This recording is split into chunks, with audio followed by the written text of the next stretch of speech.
नागपुर हिंसा को लेकर महाराष्ट्र में हिंसा वाले इलाकों में पुलिस कमिश्नर के नेतृत्व में फ्लैग मार्च निकाला गया। पुलिस ने इलाके की स्थिति का जायजा लिया। इलाके में अभी भी सुरक्षा बल तैनात है।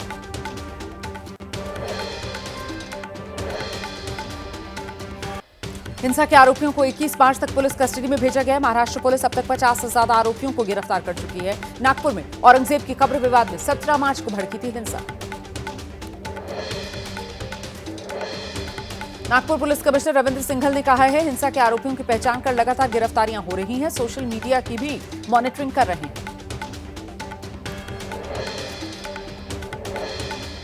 बीजेपी नेता अमित मालवीय ने नागपुर हिंसा के लिए अबू आजमी, इमरान मसूद और असदुद्दीन ओवैसी को जिम्मेदार ठहराया। कहा, ये लोग राजनीतिक फायदे के लिए क्रूर मुगल शासक औरंगजेब का महिमा मंडन कर रहे हैं। उद्धव ठाकरे ने नागपुर हिंसा को डबल इंजन सरकार का फेलियर बताया। सीएम का इस्तीफा मांगा। कहा, नागपुर में आरएसएस का मुख्यालय है, मुख्यमंत्री से पूछिए हिंसा के पीछे कौन।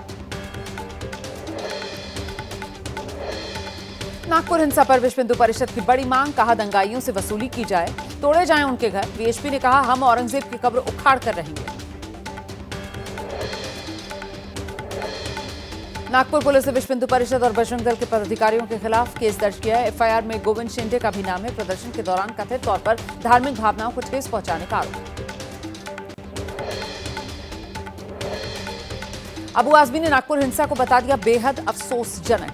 शांति बनाए रखने की अपील की है। अबू आजमी ने कहा, कानून अपना काम करेगा, लेकिन इंसाफ मिलना चाहिए।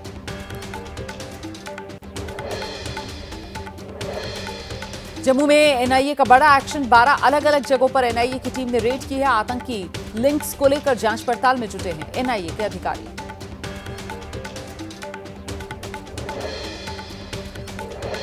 उत्तर प्रदेश के संभल के चंदौसी पालिका की जमीन पर अवैध कब्जा कर बनाई गई मस्जिद और अवैध मकान के मालिकों को प्रशासन का नोटिस। 33 मकानों को चिन्हित किया गया है। 7 दिन के भीतर मांगे गए हैं मकान मालिकों से जवाब। मध्य प्रदेश के बुरहानपुर में एक युवक ने धार्मिक उन्माद फैलाने के लिए सोशल मीडिया पर आपत्तिजनक टिप्पणी कर दी। इलाके में तनाव बढ़ने के बाद पुलिस ने आरोपी युवक को गिरफ्तार किया। बिहार के दरभंगा के हरिनगर बाजार में धू-धू कर जली कार में सवार थी दरभंगा की रेवढ़ा पंचायत की मुखिया। बड़ी मुश्किल से बची मुखिया सैफुल्ला की जान।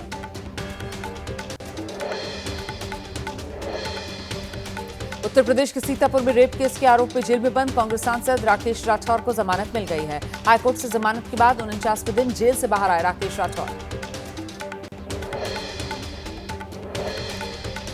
9 महीने 14 दिन के बाद धरती पर लौटी हैं सुनीता विलियम्स। स्पेसएक्स का ड्रैगन कैप्सूल फ्लोरिडा तट पर लैंड हुआ। सुबह 3:27 पर फ्लोरिडा के समंदर में सुरक्षित लैंडिंग। सुनीता विलियम्स के साथ बुच विल्मोर भी धरती पर लौटे हैं। क्रू 9 के 2 और एस्ट्रोनॉट्स निक हेग और एलेक्जेंडर गोर्बुनोव की भी धरती पर सुरक्षित वापसी हुई। क्रू कमांडर निक को सबसे पहले कैप्सूल से बाहर लाया गया। इसके बाद एक एक कर ड्रैगन कैप्सूल से बाहर आए बाकी के 3 एस्ट्रोनॉट्स। सुनीता विलियम्स को ड्रैगन कैप्सूल से बाहर निकाला गया। इस दौरान उनके चेहरे पर खुशी दिखाई दे रही थी। सुनीता ने हाथ हिलाकर वहां पर मौजूद लोगों का अभिवादन किया। इंटरनेशनल स्पेस स्टेशन से धरती तक पहुंचने में लगा 17 घंटे का वक्त। 18 मार्च को सुबह 10:30 बजे के करीब धरती के लिए रवाना हुए थे ये चारों एस्ट्रोनॉट।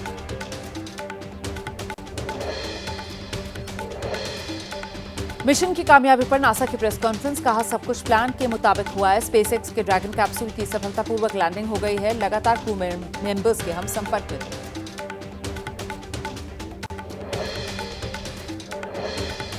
स्पेसएक्स के मालिक एलन मस्क ने दी नासा को बधाई। मिशन की कामयाबी पर नासा के वैज्ञानिकों को शुभकामनाएं दी।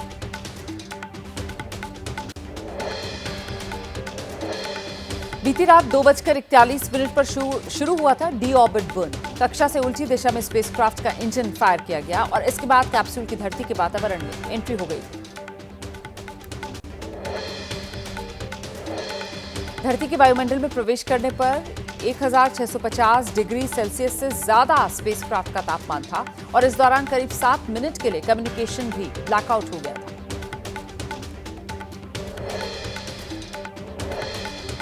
तय समय पर ड्रैगन कैप्सूल ने स्प्लैश डाउन किया।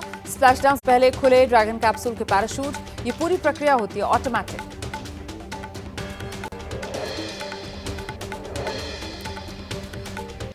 ड्रैगन कैप्सूल के स्प्लैशडाउन के बाद शुरू हुई आगे की प्रक्रिया। रिकवरी बोट चारों एस्ट्रोनॉट्स को लेने पहुंची और इसके बाद कैप्सूल को रिकवरी वेसल के पास लाया गया।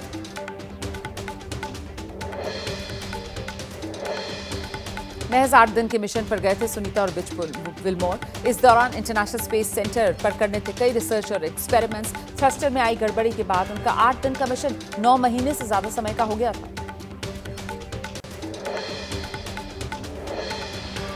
सुनीता विलियम्स की धरती पर वापसी का जश्न। गुजरात के मेहसाणा में मनाया गया जश्न। कैप्सूल की सफलतापूर्वक लैंडिंग होते ही सुनीता के पैतृक गांव के लोगों ने खुशी जताई।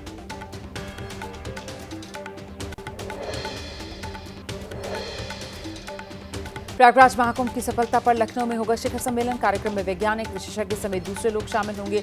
योगी सरकार के कुशल प्रबंधन पर चर्चा होगी।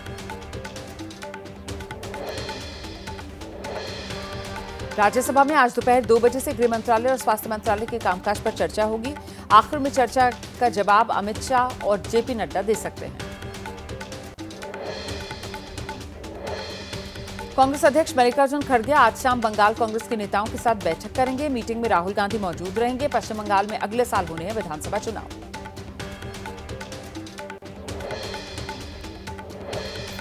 कांग्रेस में जिला कमेटियों को मजबूत बनाने की तैयारी तेज। करीब 16 साल बाद दिल्ली में 27-28 मार्च और 3 अप्रैल को होगी जिला अध्यक्षों की बैठक। जिला कांग्रेस कमेटियों को पार्टी संगठन का केंद्र बिंदु बनाने पर जोर।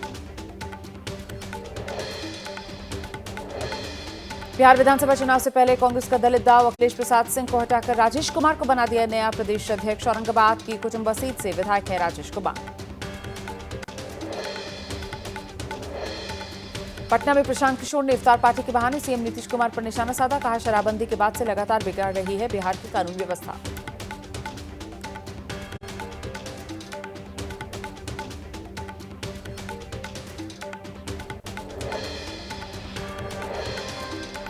सुप्रीम कोर्ट के 6 जज 22 मार्च को जाएंगे मणिपुर। जस्टिस बीआर गवई करेंगे प्रतिनिधिमंडल की अगुवाई। सुप्रीम कोर्ट के जज मणिपुर में राहत शिविरों का जायजा लेंगे। सुप्रीम कोर्ट के 6 जजों के मणिपुर दौरे को लेकर कांग्रेस ने प्रधानमंत्री मोदी पर निशाना साधा है। सुप्रियो सुनेत ने कहा करीब 2 साल से हिंसा की गिरफ्त में है मणिपुर, लेकिन प्रधानमंत्री को कोई फर्क ही नहीं पड़ता।